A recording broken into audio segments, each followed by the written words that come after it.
It's the Board of Directors for the Granada Community Services District for March 19th, 7 p.m. Can you start with a roll call, please? Yes, Director Allen? I'm here. Director Randall? Here. Director Bowles? Here. Director Dye? Here. Director Marsh is not going to be attending tonight. Also in attendance is General Manager Chuck Duffy, General Manager Cole Batmore, and Legal Counsel Bill Parkin is attending via Zoom. Recording in progress. Do we have members of the public who'd like to speak on items that are not on the agenda? See anyone here in the room? See anyone online? I have two things that I wanted to address before we start. Number one is that I got an update today from Kishan at Sam at the yard on the Burnham Strip. They have already done quite a bit of the potholing. The work is getting done. And I would say that the yard is, it's got a big green tarp around it, but it's not terrible. And they do expect the work to be done by or before the target date of April 9th. So it's moving on, which is good news, I think, to get that project done. And the second thing is, I'd like to sort of open this meeting in honor of James Barnard. I don't know if you know his name. His obituary was in the New York Times today. And he was an environmental engineer, and he's the one who invented the biological method to remove nitrogen and phosphorus from wastewater. He's the one who said maybe we could have bacteria and various things clean the water. And his work, he was born in 1924. The processes he developed are now used by every wastewater facility in the world. That's interesting. So yeah, I thought How do you spell his last name? Barnard. Like it's a D. And he was celebrated. He's the father of biological nutrient removal. And treatment plants naturally occurring bacteria into the wastewater and calcinate, And so he was born in South Africa, but ended up in this country and various other countries where his discoveries affect every sewer treatment plant in the world. So I thought that was worth noting. Yes. So anyway, all right, moving on into the agenda. Anybody else have comments? Items not on the agenda. Moving on to the regular meeting agenda. Park and Recreation. Do we want to move audit? Number 5. To 5? Oh, that's right. Okay. Because our auditor is here earlier than expected, which is great. Do I need a motion to do that? No, you can just. Okay. Is everyone okay with moving his report up earlier so he doesn't have to wait around? Sure. Yeah. Yep. Right. We are looking forward to a report for our annual comprehensive financial statement. Great. Thank you very much for getting me up. I'm glad that I could run from one meeting to another and get here on time. 1 second, we can't hear you. Can you hear me now? It's just a volume. Oh, it's right by, it's right here, it's right by my. Oh. There we go. Okay, let's try that again. Is that better? No. No, more. Yes. Okay, I'll keep talking. Tell me when. It's as high as we go, so. Okay. I'll speak louder then. Thank you for having me. I'm Scott Gerben with Vector and Company. We've been doing your audit. This is our first year back. We did it for several years, right as you were turning into a CSD. I've only been doing this for 40 years, so I'm kind of just a newbie, so give me some slack. Few things. We're required professional standards to tell you some certain things.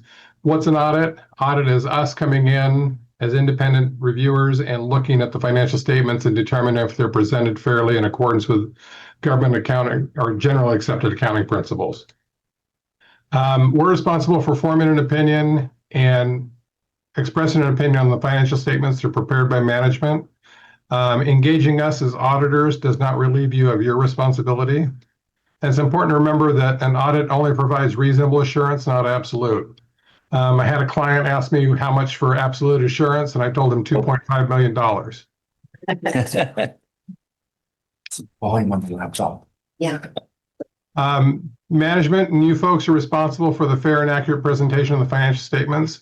So if you see anything in the financial statements that doesn't jive with your understanding of the facts and circumstances of the district, it's incumbent upon you to let us know so that we can do some more research if need be.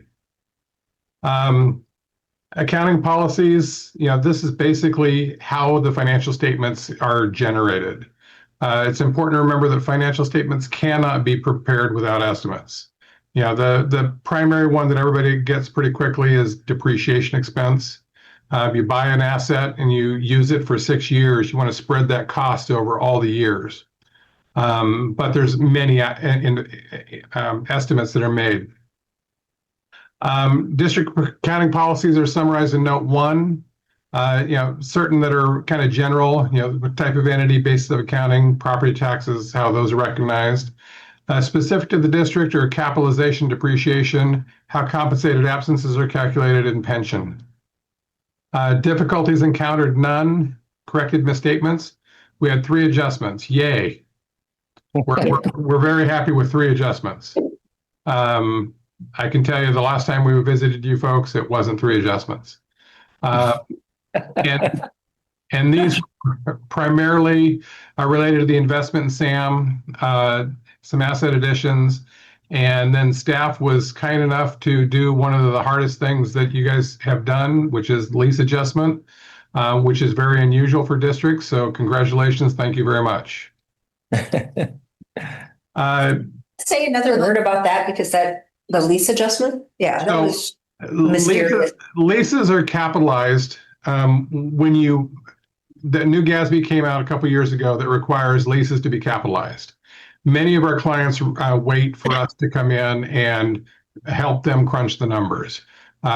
So because you've had the capitalized leases from the past couple of years, you were able to just carry that schedule forward. But still, that's a huge accomplishment in my book for a district your size. It's kind of unusual. That helps. We had no disagreements, difficulties, or anything else that we were aware of. So now let's get into the meat. Clean opinion was performed in accordance with Yellow Book standards, which require additional independence procedures and education procedures from us, additional review of internal controls, and just some other minor auditing standards that are different. Remember, it covers the financial statements only, not the management's discussion analysis or the supplemental information at the end. That being said, we do kind of look at it and say, does this make sense in connection with what we're looking at? Management MD&A is prepared by management. It's your opportunity to tell the story of the district. So if there's anything in there that you want to increase because you're getting ready for a project or whatnot, that's always allowed. Next year, there's going to be some significant changes to the MD&A, so we'll be working through that. We're going to be sending a letter out here in the next month or two to say what those changes are, so that you're kind of getting ready for it. Basis of the financial statements is an enterprise fund, so you're essentially treated like a regular business, because the primary source of revenue for you folks at this point, up till this point, has been from fees for operations. So you get a statement of net position, statement of revenues, expenses, and changes in net position, income statement, and a statement of cash flows. A few highlights: cash and investments, you're looking at a little over $7-8 million. Leases and investments. So here's the investment in SAM, $6 million. That resulted in a prior period adjustment because of the fact that the old statements hadn't come in, so we had to catch you up. Capital assets, you're at $7.3 million. Liabilities, you're highly liquid, so these are all really small. The pension is pretty small. Net position, how your equity is allocated. Invested in capital assets is 7.3. Your investment in SAM 6.6. Restricted, and then you've got a large unrestricted balance that's available for operations. Operating revenues, this is normal to have a loss from operations because you do get other operating income that will cover that. So I don't consider that anything to be concerned about. Cash used by operations, you use more cash than you got in, so you decreased by 124,000. You had some non-capital financing for 1.7. Purchase of assets, you spent 107,000, and then sale of investment was 210,000, giving you an increase in cash overall. Notes to the financial statements, again, summary of the policies, further explanation of the details and balances. And note 9 discusses the prior year adjustment, investment in SAM, and opening balance of leases. Yellow book required by our internal report on internal controls required by the yellow book. We did not identify any significant deficiencies. We performed compliance testing and cash disbursements, payroll, and credit cards. And then one thing that, because of how you've changed your operations over the years, when I first started working with you folks way back when, you were a sewer district. So enterprise fund was 100% what you needed to be. As you're moving into the park and community services area, you're going to start having governmental activities and probably start getting property taxes. So I think you should start considering setting up some government funds to account for those activities so that going forward, your financial statements reflect the type of business that you're doing. So, And Scott, just so you know, we already have that in place. oh, you do? Okay. Okay. We separated the two funds, the sewer and the Okay. park. Yeah. Okay. So that one's treated as a government fund now. Yeah. Okay. Okay. Was that in place throughout the year? Because that wasn't reflected in anything I saw. Well, no, I started the cleanup a year. I'd have to ask Dan Langloy, our accountant. Okay. He produces a report for us each month, but I can't, was it July 1 of last year, or the year before? Hope I can't remember now. This past year. Because the way that we saw it, it was some accounts in the overall, not actually a separate fund. So Yeah, well, it's not a separate fund vis-a-vis fund accounting per se, like a city. uses. okay. Okay. Yeah. So I noticed that you listed us as an enterprise district, and we had talked internally about that. yeah. So I would suggest adding that, and then you just memorializing that as an action, and then you'll be fine. Okay. All right. So anyway, thank you. It was a pleasure working with you and your staff. And if you have any questions, I'm more than happy to take them. No, thank you for doing your great job. Yeah, I thank you.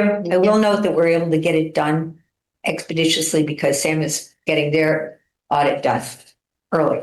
Fast.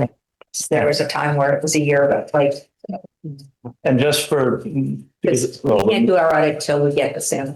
and for the newer board members, we actually outsource the official counting, if you will, to Dan Langloy from CLT. Yeah, to do our accounting for about $30,000 a year. Hope and Nora collect the bills, do all that kind of stuff, but they do the actual accounting. Well, thank you very much. Anyone? Thank have you. questions? No questions. Yeah. Great. Okay, great. Thank you. Y'all have a good night. Well, you know, Hey. This report was through June 30th, and you made the change July 1st. You Yeah. wouldn't have seen it anyways. Yeah, and I noticed, like I said, I noticed when I was reading the audit rules change every year so much. You don't know if they're doing it purposely or not. Like I said, in my they rolled the assessment district in. Now, I don't think that's correct, but I don't run the government accounting standards board. So it makes it difficult for anyone to read this and go, here's how the district's doing, because I've got $1.6 million from the assessment district, which looks like an asset, but it's not to the district. So it's messy. And then he was talking about the management discussion analysis at 3 pages in the front. That was supposed to make reading this simple. That has morphed over the years, and now that's difficult to understand. So I do agree with him that the notes at the end are probably the most enlightening part of it. I mean, honestly, it kind of gives you the best understanding of sort of what they did and maybe what changed. But and when they took over, I was around, obviously, and we made sure to put a lot of stuff in notes to have a corporate memory. So, like the assessment district, the fact that Montero borrowed $1,083,000 from us for the treatment plant expansion, things like that. So it doesn't get lost in the shuffle. Right. One of the things, I was like, what? Well, I've looked at a lot of audits now, which I never thought I'd be in the middle of, but, a clean opinion is really what you're after, I've learned. So, Yeah. this is a very clean opinion, so it's great. Yeah, good. Moving on, anything else? Now you have to approve the draft audit, Do we approve it or accept it? accept and approve. I don't know, there's a difference really. Well, we're not auditors, so You can vote to accept it. that's what I've always thought. Someone want to make a motion to either approve or accept? I move that we accept the annual comprehensive financial statement for fiscal year 2020. Second. Okay, is there any further discussion? We have a roll call, please.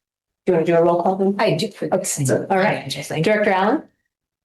We're doing a roll call. Oh, yes. Director Randall? Aye. Director Bowles? aye. And President Duff? Yes. Okay, the audited annual. And I have heard that the comprehensive- new requirements, the new state requirements for public agency meetings are going to require roll call votes. I've not heard that. Bill, had you heard that? That votes are going to require a roll call vote moving forward? Roll call is required when you have teleconferencing. Even with the public? No. No. Okay. So just If a board member is remote, it requires a roll call vote. right. Okay. What I had heard was that there were changes coming that were going to require. all right. Okay. So, or I thought they'd already come with stuff. All right, moving on. Back to the regular meeting agenda. Park and recreation activities. All right, so just a quick recap of some of the things that we've finished. We've got our sewing class, which is finishing up next week. And it was so popular that we've added another beginning sewing session to start the week following. So another 6-week session that will be in the evenings. Our history walk that Director Dye led had about 20 participants and had lots of rave reviews on Nextdoor afterwards. Everybody really enjoyed that. Very good. I attended. I Yes. thought Oh, it was did you? fantastic. Yes. Yes. It was really I fun. learned some new things about El Granada. What if you do it a few more times, then she'll train you to start reading them as I well. think that's kind of the plan. Good.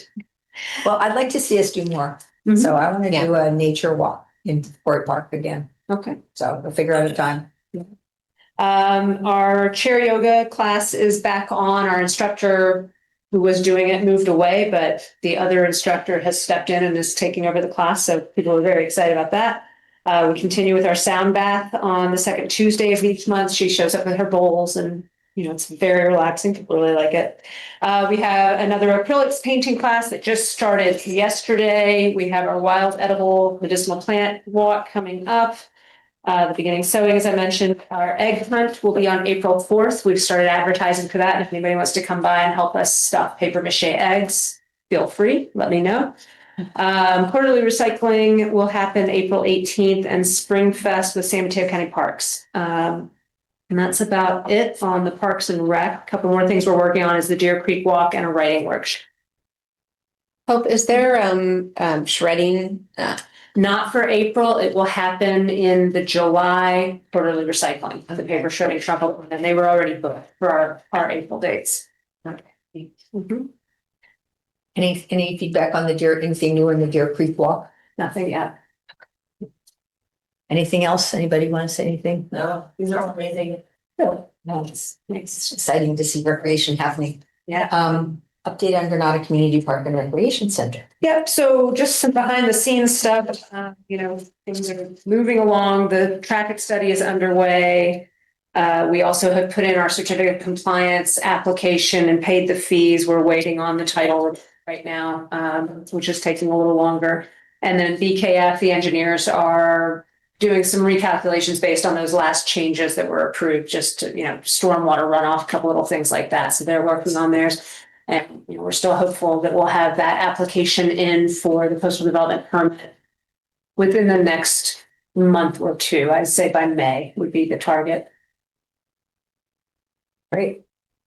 And I see that the property was mowed. Yes, thank you. Yeah, well, that came much faster than I expected. You know, I looked out and I was like, oh, it's getting a little long. And I reached out to RCD and they were able to come 2 days later to do the bird survey, which was really fortunate because it's early enough that the birds haven't started nesting yet. And so there was actually nowhere we had to kind of cut back from. So Steve Mello was able to get in and mow it, you know, within a couple of days after I notified. So it's mowed and we got everything before it went to seed this time, which was a little different than last year. That's great. Yeah. It smells really good down there.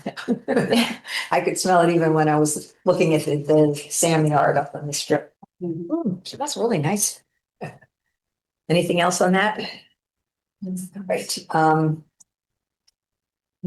one from the public? Consideration of youth spring for Granada Community Park and Recreation Center. Okay.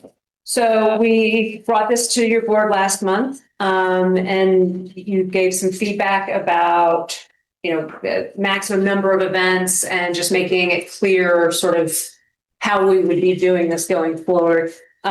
So we did add some language. We were careful not to put clear caps because then it might restrict our ability to offer recreation, but we did separate out the recreation and sort of public events from private events, because I think that is part of the distinction that needed to be made.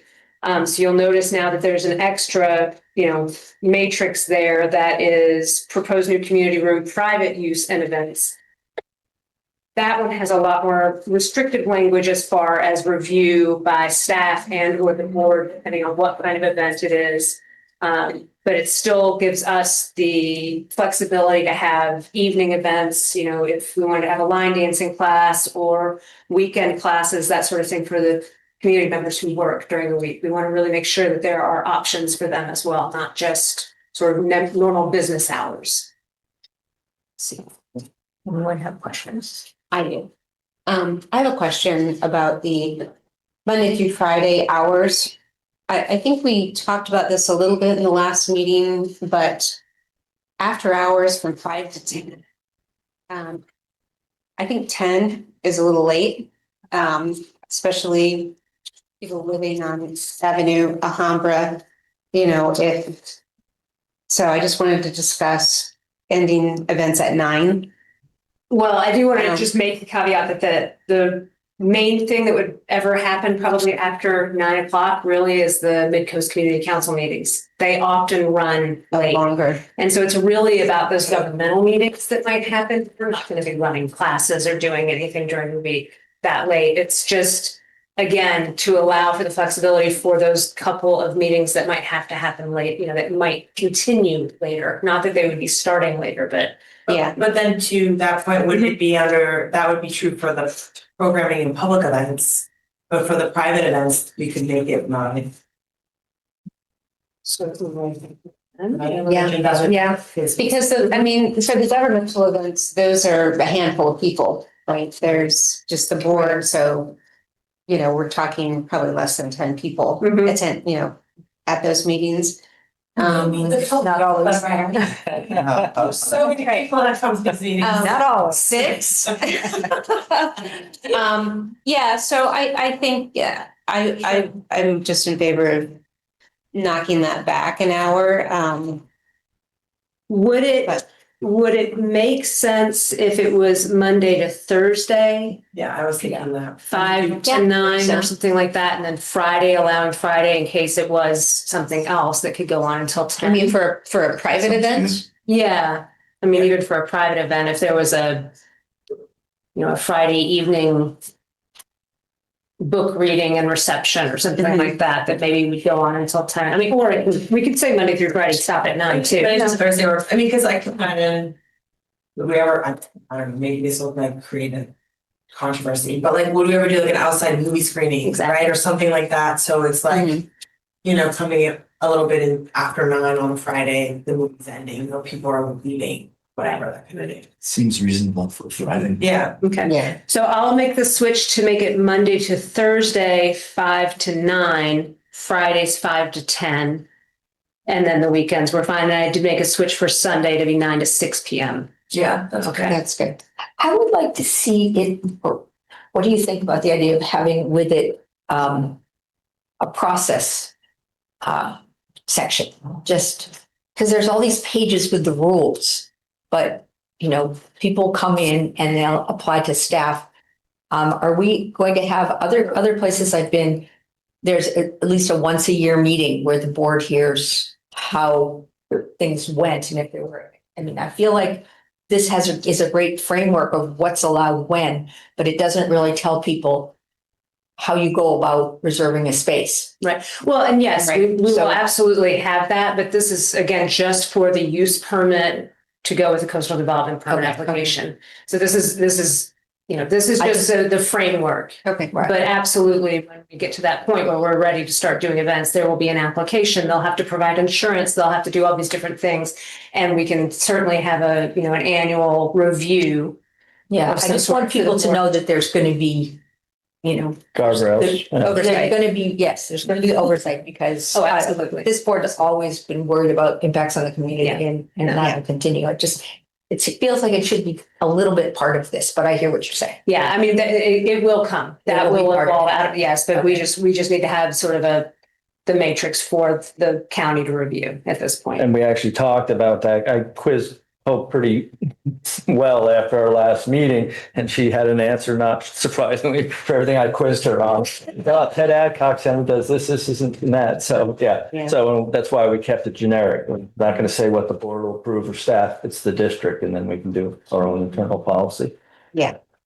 And if, once we do get to that point about sort of laying out the process, I think it would be nice for the first, I think we said 6 months or something, we do some sort of community check-in on how well people think Yeah. it's going. Exactly. So that there's opportunity for people to provide like feedback to us and we can maybe change scheduling if we need to, or add things if people wish they were there. But like laying that into That's what I'm looking for. Right.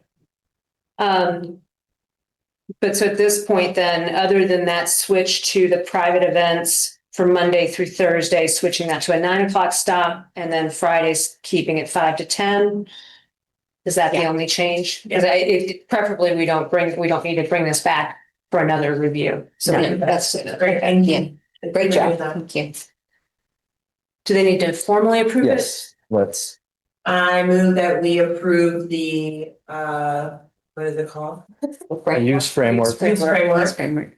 for the rec center and the park. I'll second. I guess we could just, well, we don't, but I'm fine to do. I just think, I felt like the audit, All those in favor? Aye. Any opposed? No. Okay, the use framework is approved 4-0. Well, I have a question. Has there been any outreach to the public to get feedback about the framework? Prior No. to, Not in this part of the process, not other than when, initial outreach was being done and the survey that was done, that sort of thing. But, we're always open, so anybody from the public can come in. I mean, we had a call today from somebody who asked if this is a co-sed women's group or something like that, asked about using this room for a meeting. And she was very careful to tell us all the ways that, they're a nonprofit, they're this and they're that, looking for a discount. And Nora was like, we don't charge. As long as you're not charging, we're not charging. So, Yeah. we're just trying to make community space available to people. So especially nonprofits and that sort of thing. So I think as we move into the rec center, that'll have to be tightened up a little bit, obviously, and we have to, have certain parameters, but Well, we're gonna have to have a county conditional use permit that will control a lot of this, so, right, and this will be part of it. right, Yeah. right. So, okay. Any other questions? That's good. Nope. as Engineers report. He said not about this, Yeah, thanks. Pretty straightforward for this month. We talked about the CIP possibly being delayed, and I would say most likely being delayed now because of the Sam Montero Force Main project and budgeting issues with that. So, and then John gave a little update on the Sam Montero Force Main replacement project, and we're doing some review of a Class 3 main line. installation. So that's about it. Pretty slim this month. Any questions on that?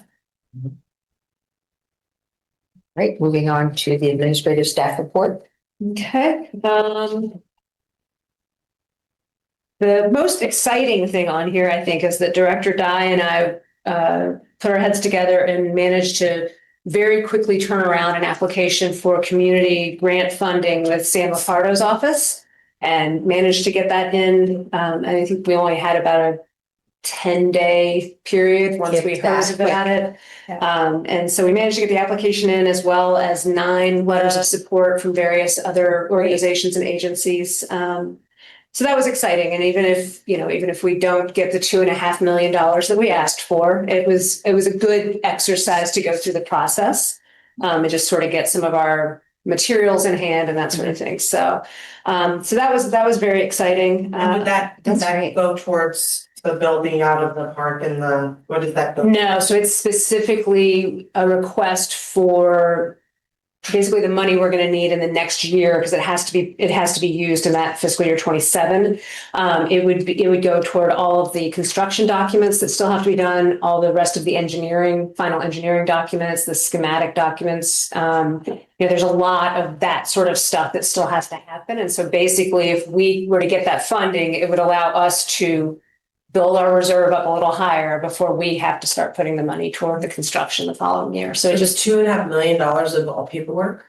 yeah, by the time we get through all the permitting and the actual, well, I mean, and we don't have a final, we haven't gotten our updated cost estimates, but, just based on sort of the overall project cost, they generally say 10 to 12% of your overall project is going to, if you take that amount, that's what it's going to cost to get all your construction documents in place. That's nice. And that would have to be spent within a certain period of time because it's a grant, right? And Spent or allocated. I mean, as long as it's sort of guaranteed to be spent, I think, if it doesn't all get spent by, June 30 the following year, it doesn't disappear on you, as long as it's been sort of obligated to something. do they award it all at the same time, or is it just based on what we ask for reimbursement for? No, I believe it gets awarded and then we have to track everything, which will make our audit next year much more interesting, because there are a lot of rules that come along with grant funding. So And I don't want to caution us not to throw around that $2.5 million number. That is not a number or a bid we've gotten. right, It's I never liked those, they could do a project 30% for soft cost. Yeah. Legal, design, engineering, CM, all that stuff. It's not a hard and fast number.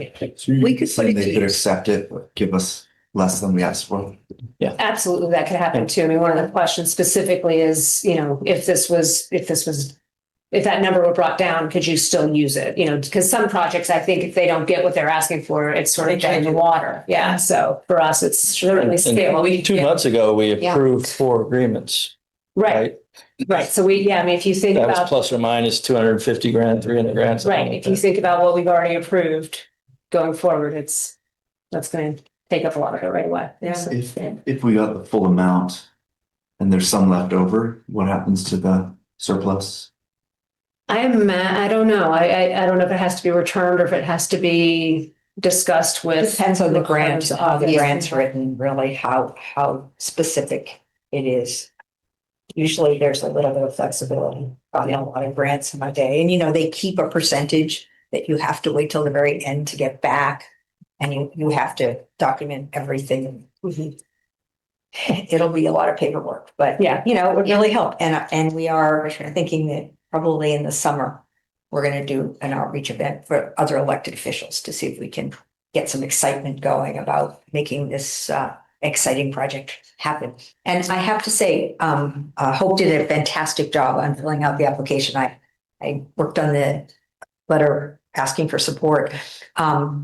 And 2 things she said at the end, she said, by the time I was done, I thought, well, we really should get this money. That's a good feeling. I thought that was really great. And I don't know, it was an interesting process, and we're going to need some help to get, we can do it even without grants, but it would be really nice to have that extra. Other than that, we're working on doing some CCTV work in the Princeton area. We're going to coordinate that with Sam Cleaning so that we don't have to also pay to have the pipes cleaned. We'll have the CCTV company come in, right after Sam, kind of coordinate with Sam so that we'll make our dollar go a little farther as we do that. We did have a meeting with Caltrans last month, along with a number of other agencies, which was good, just kind of getting different groups together to kind of talk about the projects that are happening in the area. So that was really valuable. We had our quarterly RCD meeting, and the Portola pump station storage room continues to be cleared out a little bit at a time. I finished another 2 filing cabinets yesterday. So we're getting there. And do you envision that all these files here are going to be necessary to be in the future office? No. Good. No, not at all. I think we can probably pare this down to 2 filing cabinets by the time it's all said and done. I mean, a lot of things can be scanned Electronic too. now, yeah. Yeah, so we really don't need to have hard copies. There are only very specific things in our current records retention policy that say we have to keep a hard copy. And that's the next big bear of a job that's, coming up after the sewer service management plan, but is updating that retention policy. But no, we definitely don't need to keep all of this. I mean, we currently have more years back of, bank statements and things like that than we're required to have. So I think that will be the next focus. By July, when we have the paper shredding. That's what I was just thinking. I'm like, someone's gonna be bringing up. Yeah, a lot of this stuff can just be recycled, but there are certain things that have to be shredded. So a lot of that will be shredded. And will we at any point put anything like at Iron Mountain so it's accessible, but we don't need to store it? You don't think With so? everything being digital, I can't imagine why we would. Okay. And if it's something we want to hang on to, but we hang on to physically, the pump station room will be clear. We could have a filing cabinet for something down there, but I just don't see why we would need to have hard copies. They're harder to search, harder to look through, it just doesn't. Which is good. Yes, they're hard copies. It's a good segue into the next item on your list. I asked a question, something's not on here. It's that question. Any update on the medians? No, we haven't heard anything Nothing, from okay. from Supervisor Myers. Leonard, past board member, was convinced that you could put a restroom in the Portola pump station I building. know, I've read through some of the notes. Restroom? Yeah, there's probably a lot. He's even walked me through it and located it for us. So. We're gonna have plenty on. Anyway, moving on. Anything else? Public Records Act. Do you wanna give us? We'll be sending that out tomorrow. I've gone through and compiled everything we've received that's relevant to the request, and it's due out by the end of the day tomorrow. And was it expensive to do? I mean, A lot of your time? it's a fair bit of staff time, but that's what we're here for, so that's fine. I'm in a book club with someone named Jill, so it took a little sorting. Oh, sorting. All right, and no applications, no permits, 1 sewer hookup. Any questions on the administrative staff report? I like having it earlier in the meeting. I think that's great. Okay. Report on the sewer authority, Midco site meetings. It seems as if we haven't had an additional meeting, or we haven't had any SAM business since our last meeting. Just the same stuff. Did we ever talk about the ownership of the property under the plant? Did we report on that? I don't think so. Doesn't sound Sound familiar. No. So this came up at the last SAM meeting. I'm sorry, the SAM stuff blurs together. One of the things that they've been investigating there is getting solar for a plant. Yes. And Heard a little bit. the logical place to put it would be to put it on that property directly in front of it, east of the plant. And they did that, and then all these documents came out and information came about how that's so environmentally sensitive. Can't use. Yes. So then the idea was they started looking at the ownership of the land under the under the plan. And maybe Bill wants to talk about this, but I can give, if you want me to just give a Yeah, can you synopsis, give a but I actually synopsis? knew about this because this came up years ago. yeah, well, I was Surprised. aware, but I said Yeah. it to Sam. I'd heard Sam doesn't own the land under the plan. So the land underneath the treatment plant itself is owned by Half Moon Bay. And back when we formed the JPA in 79 and 80, they granted Sam an easement in 1982.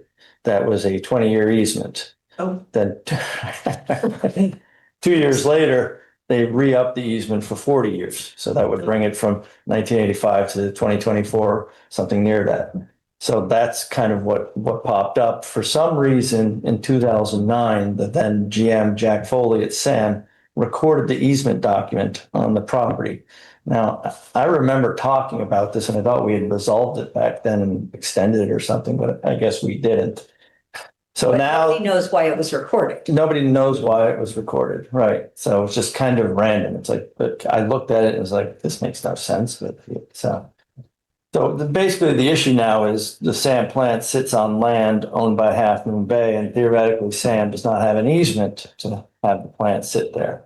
And so I don't know, Bill, would you like me to? You want to give your legal explanation of the JPA, or would you just like me to give a simple one? It sounded bad. Well, Chuck, since it sounds like I don't have to wear a tie anymore, maybe it's simple.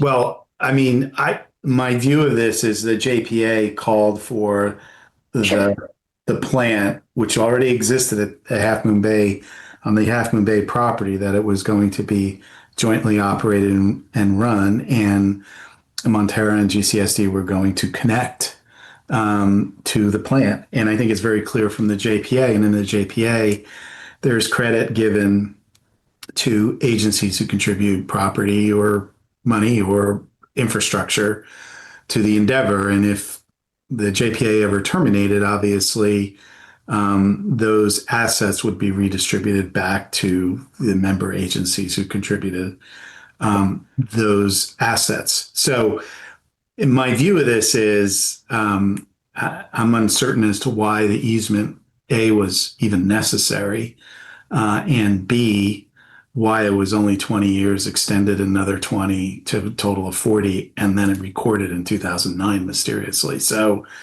it's kind of an odd duck. And I think at the end of the day, I think Sam's counsel used the term, the plant can't levitate. And I think that's the reality of it, is that it's there at that site and it's going to stay there. And no regulatory agency is going to say the plant can't exist there anymore or allow it to just be dismantled. So that's my and that wasn't simple, Chuck, but do you want to add to your view of it? And also, aren't there, don't the two agencies, other agencies have SAM facilities on their property? Well, yes, Sam has facilities on GCSD property, and I believe there is a SAM facility on Montera property as well. So, Pump station, Walker tank. Yeah. so the result at the meeting was that the SAM attorney was going to talk to the Half Moon Bay attorney. It's really not just a matter for the two of them, it affects us as well, but we'll see what the report back says. Yeah. And they are still looking toward maybe doing the solar on top of some of the existing structures. So the trouble is there's going to be some cost to that too. So we'll see how it goes. Yeah, and that's what we found out. If you raise the solar up on stanchions, it dramatically increases the cost. So, Never a dull moment. nope. I mean, in the legal world, it may be an issue. In the real world, like Bill says, we're not moving. We can't move that treatment plant. Yeah, move it. Yeah. And there's just been further discussion of the budget and how the numbers get presented and so forth. And everybody's just waiting for the bid on the Montara Forest. Yeah, and Sam has circulated the budget to the member agencies. They approved that at their last meeting. So come April, your board will be reviewing the Sam budget here. Oh, yes, If that's inappropriate, I'm going to make a comment on sure. the. You wanna, I know you know the procedure. So, my Introduce name yourself. Delia Camino, El Granada resident and ratepayer in the district. I was looking at the SAM budget and my focus is generally on the discretionary expenses and the administrative budget. And so I just wanted to come here tonight and point out a couple of things that kind of stuck out to me and I wanted to mention it to you. Hopefully you will see these things when you review it. I was particularly stunned by the fact that, hold on, sorry, I gotta see here, that miscellaneous expenses were set at $92,700 and we have no idea. There's no explanation as to what those are. I have a general idea from past information, but there's nothing in this particular budget that explains it.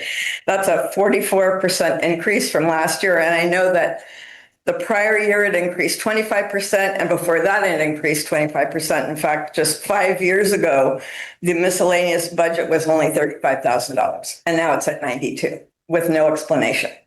So I think that's not very transparent, and I think it's important to look at these things. When you look at the last line, the total on the administration budget, it says a 3% increase.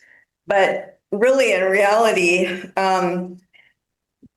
the non-personnel expenses increased by 6%, and there was actually a reduction of over $100,000 in some of the bigger items, like there was quite a few in the wages section and in legal services, which has gone down because of the lawsuit being settled. So you would expect with $100,000 reduction that you would see a reduction in the administration budget. And so 3% sounds reasonable, but it really isn't when you look at it in that way. CPI was 2.5%, and yet we see professional services up by 11%, professional memberships up by 33%, miscellaneous expenses, like I said, 44%, and utilities, that is not necessarily discretional, so I don't really look at that too much. Travel and training going up by 24%, and building and maintenance services going up by 38%. No explanation on any of those. So I came here tonight to ask or urge your board actually to ask for transparency from SAM. 10 years ago, their budget included all of the details that you should be seeing now, and they have since disappeared. I think that happened when Beverly stepped in, and it's continued through Kishan. Other agencies provide the numbers that explain how they come to their budget numbers on each line item. So you should know exactly what is in all of these budget numbers. And we don't have that information from SAM, except for in the CIP where they list all the different projects. And oddly enough, they don't total those. So you don't know if they're right. But speaking of CIP, I'm going to go kind of off here. I was looking at the most recent status. It's called a status report that Sam put out at the finance committee meeting in March. And I was looking at it and I thought it was arranged kind of oddly because he has it separated. This is it's printed really small on my printer, but maybe we could blow it up. I can't even read these with my glasses. But he separated them out by active ongoing projects and completed projects. And then he provided totals at the bottom of each column, but he didn't total them entirely, like both columns together. And I thought it was really odd. And so I took it upon myself, since I have so much free time, it only took me an hour. I basically copied all the information onto another spreadsheet that I did where I separated it seems like more logically, by fiscal year, because when you put all the projects by fiscal year, and it's very easy to go through the budgets, put in the amounts, and then total them to make sure that you have all of the amounts correct for each project that the status report is reporting on. So we have projects starting from going back to 21-22 through 25-26 this fiscal year. And I came to a total of 15,182,951. That doesn't show on the SAM report. And then I also have the paid invoices to date at 10,754,167, which leaves the remaining budget at 4.4 million and some odd. And I did find a couple of mistakes on Sam's report. For instance, he has, for the broilers, he lists 700,000, but in reality, what was approved in the budget was a $500,000 budget in 23-24, and then another 100,000 just this year for 25-26. So he's 100,000 over with that one. And then on the Princeton pump station, that was kind of confusing, but he has it listed one time at 2,602,000. But what actually happened was 22-23, it was approved at 1,263,000 and some change. And then there was an amendment, budget amendment done in 23-24 for 1,330,000. And those two amounts for the Princeton pump station total 2,594,000. So he's got 2,602,000. So he's off on that one as well. So I just wanted to point that out and provide you guys with a copy of this if Hope is willing to. And I verified all these numbers. I even have all the backup for these numbers that I provided. I have copies of all the budget pages and the two projects that the amounts were messed up on. So it gives you a little bit clearer idea of where you are financially with those. So I came here tonight to urge your board to request greater transparency in the budget. You should have the numbers, they don't pull these numbers out of the air. They're based on something. So why can't we see them? You should have a census with the salaries and benefits and all of the pay that goes to each, position. You should have a list of all the professional memberships with their annual costs, and they should add up to the numbers on the budget. So the problem I see is Sam's general manager, I think, has a little regard for treating public funds with reverent care and ensuring that they are used exclusively for the public's benefit. That is another issue I have. He does not have a funds are sacred mindset.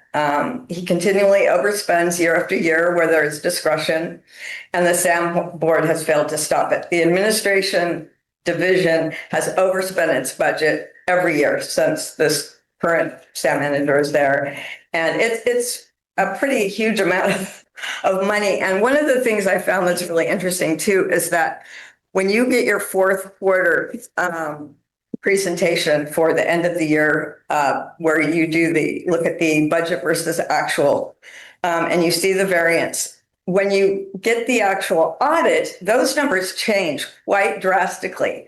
And for instance, in 24-25, there was a substantial difference between what was reported in the fourth quarter versus what was reported in the audit. And when you get your fourth quarter, you see the breakdowns of the budget items, but you don't see that after the audit comes out. So there's like this huge question of where did the rest of that money go? So I also did another spreadsheet that I'd like to distribute for you guys to look at after the meeting.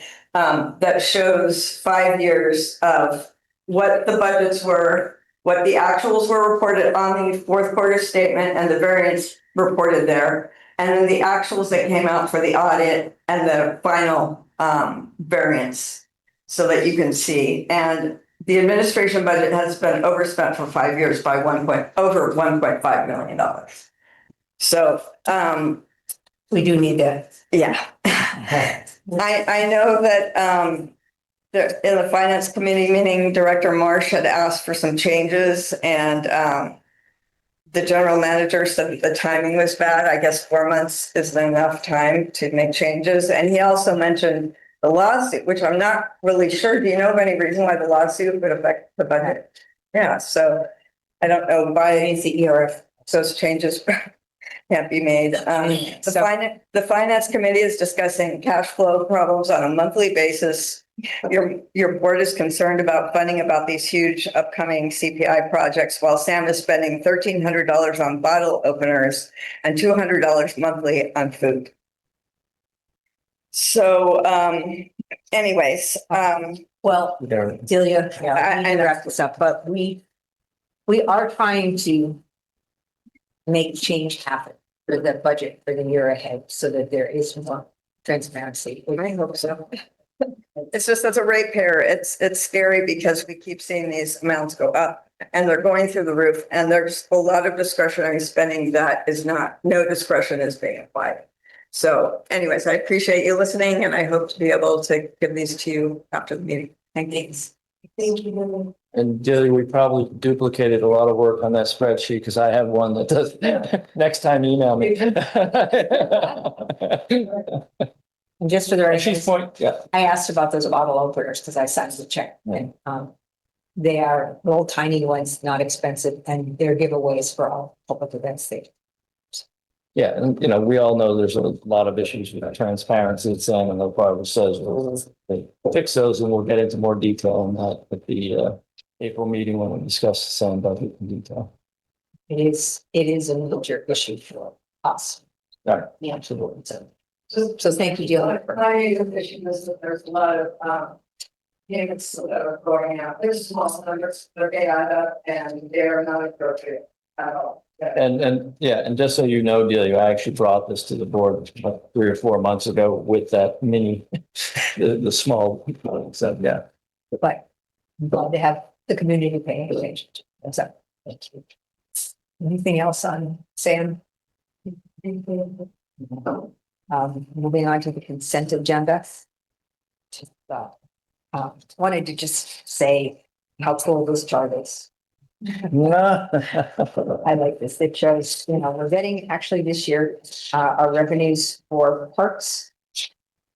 Right? Are higher than expected. And wait, which is blue, those parks are wastewater. Well, no, one of these What page are you looking at? It's like 103. executive summary, each one has three. So it's just very clear. It shows the tracking of revenue, which I think the green is the property taxes and the blue is the sewer fees, or vice versa. The green is the sewer and the blue is parks, sweet parks things, and we got more in the ERF refund this year than expected. So I just like your presentation and thank you very much. Does anyone else have any comments or want to pull anything from the consent agenda? Someone want to make a motion? We need to approve the consent agenda. Second. Further discussion? All those in favor, raise your hand. All those opposed? Consent agenda passes 4-0. Committee reports, event seminars, conferences, or committee meetings? Nope. All right, moving on to the information calendar, attorney's report. I just had one thing I wanted to bring up. I know, Barbara, you inquired, I think with me and Chuck, about changes to the Brown Act based on a presentation from the city of Half Moon Bay to its council. I want to caution and not get sort of wound up because a lot of those provisions don't apply to GCSD, such as translation of agendas and providing access for interpreters and outreach provisions. Those apply to eligible legislative bodies, which are defined as such as cities with a population of greater than 30,000, boards of supervisors, and certain special districts, like ones that cover an entire county. So it doesn't apply to GCSD. So I don't want people to get wound up about hearing, oh, there's this thing happening over here and it doesn't apply. What I will say, the things that do apply is remote participation. If you recall, we had these emergency provisions and these just cause provisions some of you have used in the past. They've been changed a bit, and you're allowed to use it twice a year, each one of you. But certainly, if you're in that situation again, I would help guide you in that situation. Traditional teleconferencing where you're in a remote location and the location is posted is still available. And then I just want to remind you about social media. They did extend certain prohibitions on social media. You're allowed to have a social media platform to communicate with your constituents, but you shouldn't communicate with each other through social media. So if one director says something, another director shouldn't even give a thumbs up. So even emojis are verboten. So you don't want to get caught up in that. There is also eligible subsidiary bodies that are completely advisory in nature, have no authority whatsoever, such as your Parks and Rec Committee, which I haven't heard of any meetings as of late, but they can now, subsidiary bodies like that have only an advisory role can now meet completely remotely. And I think it will also, in my reading of the statute, it also applies to subcommittees of the board. The catch is a staff member has to be present in the office and handle the teleconferencing in case members of the public show up. So that is an option for subsidiary bodies that are only advisory in nature. And so there's a couple other things that I don't need to bore you with, but so anyway, I just wanted you to be aware that these changes do exist and remind you about social media. So be careful about social media. Okay, thank you. General managers, I've got nothing further. future agenda items. Questions, or anyone want to add anything? Two just cause per year. What does that refer to? Bill? Well, there's a whole list. So for instance, if you had a sick child, for instance, we're taking care of it, or you were ill. And there is a whole list of things, and I'm happy to provide that list to you. But if you're ever in a situation, you certainly can reach out to Hope. And then, I have guided how you deal with just cause, and the board has to approve your attendance in those circumstances, but boards always routinely grant that. So, A few months ago, Meeting or attend remotely. Just if you have to attend remotely, that you could, and it weren't noticed in advance, because if you're gonna out of the district and out of town and you tell us, then we have that on the agenda. You can attend remotely but if it's last minute, basically. But it's also if you're here in town, Ah, right? So like if you are home and you need to do Zoom, then it's like we would just have to approve in that meeting. You attending because whatever reason you get. Anything else? Nope. All right. We don't have a closed session tonight. Anything? we have a closed session listed, but there's no need for, we're going to talk about the Montera filing suit for attorneys for the lawsuit, but that's public knowledge now, so we don't need to. It's not behind closed doors. You could, yeah, if you'd like to ask a question, but yeah, they just filed a motion to recoup attorney's fees. They had $1 million in fees or something like that. So They did do it. they did file the motion, yes. And it's public that we did not. Yeah. Both, yeah. Good. Insurance. Everybody? Look Yeah. at us. You almost beat a record. Like, did you beat? I don't know.